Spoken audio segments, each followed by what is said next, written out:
Most people think their credit score is low because of one big mistake, one collection account, or one bad month. But most of the time, that is not the full story. Your credit score usually goes down because of a small number of factors that carry the most weight.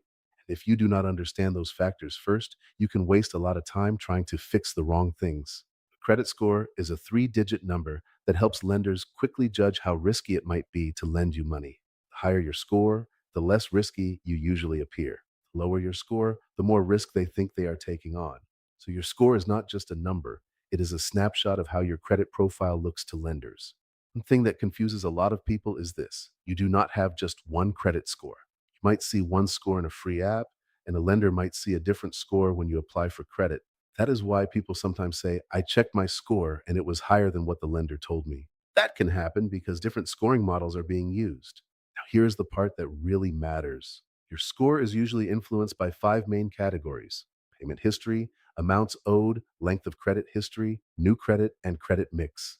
That means if you want to improve your score, you need to know which of those categories is hurting you the most.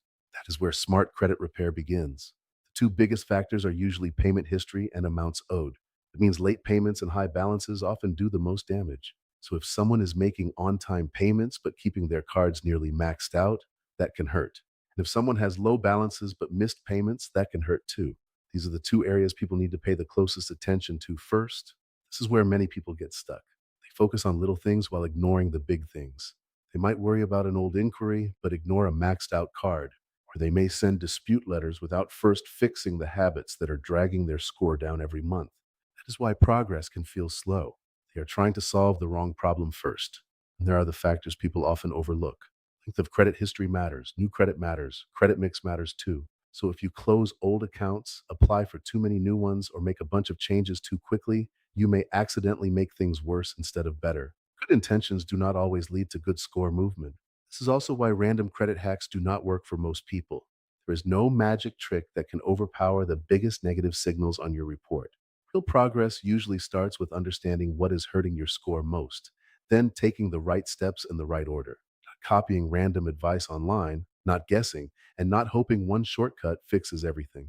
So before you start disputing accounts or trying to rebuild your credit, take a step back and ask one simple question: what is actually hurting my score the most? That question can save you time, money, and frustration. And once you understand that, you can start making smarter moves. If you want step by step credit education and a better understanding of how credit really works, join the Credit Shield Academy. It is built to help you learn the process, avoid costly mistakes, and take smarter action with your credit. Go to school.com/credit shield academy slash about to learn more.